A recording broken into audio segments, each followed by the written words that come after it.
The BBC correspondent made a mistake. 8,000, yes, 8,000 Pakistani troops surrendered to 532 Indian soldiers. So how did we achieve something so brilliant?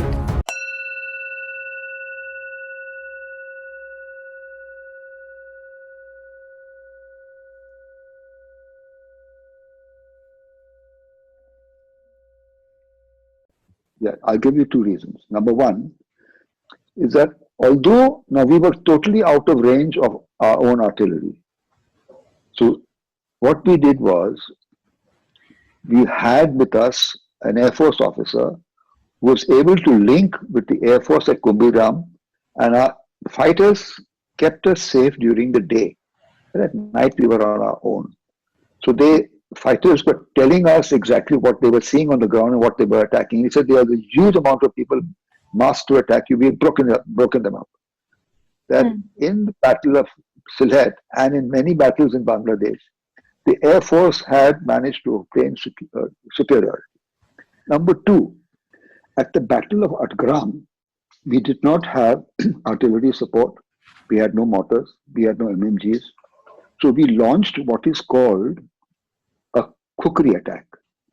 It Okay. is the last Khukri attack in modern military history.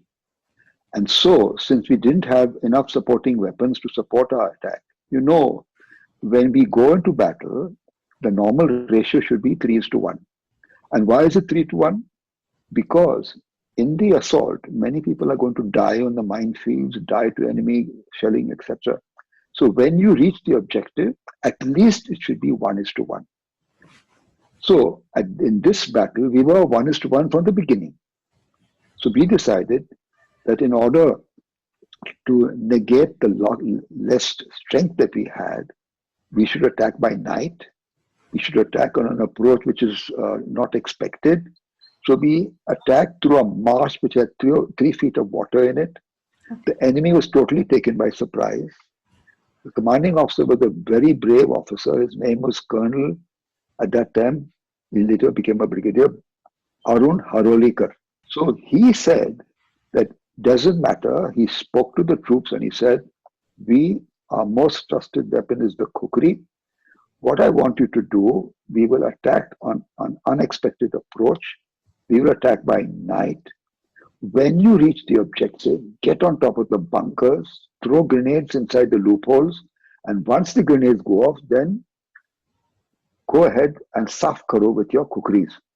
That is exactly what we did. So we decimated a particular Pakistani battalion, and that night we took 32 heads with our Khukris.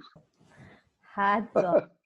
Whoa. And those who ran away passed it on to the rest of them that don't mess with the Gurkhas, you're liable to lose your head. When we fought at Sylhet, the two battalions, 131st, 24th, I think, and 24 Punjab, which were there, they were now fighting us, the remnants are fighting us in Sylhet. So they possibly didn't have the guts to come and fight with us in close quarter battle. So that was one reason why we won. That was number two.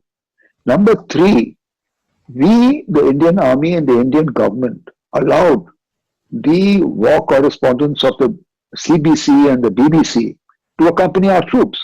Okay. Those war correspondents were eating with the men, they were sleeping alongside them, they were watching them, and they were full of praise for what the Indian soldier was doing. Now, their reports were very credible. The whole world was listening to them and believing them. They made a mistake. The BBC correspondent made a mistake, and he said that a brigade of Gurkhas has landed at Sylhet. So we were listening, and the Pakis were listening, so we pretended to be a brigade.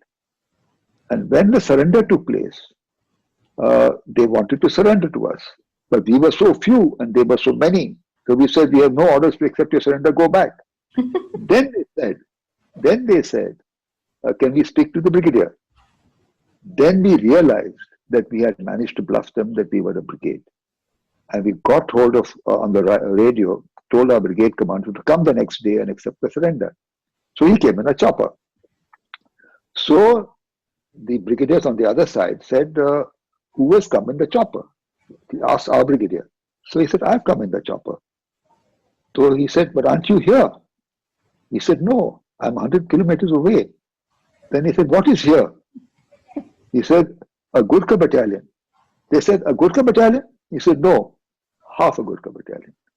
So they got the shock of their lives when they found that we were fighting just half a battalion. And we got the shock of our lives to learn that we were fighting the equivalent of 3 brigades. Hats off.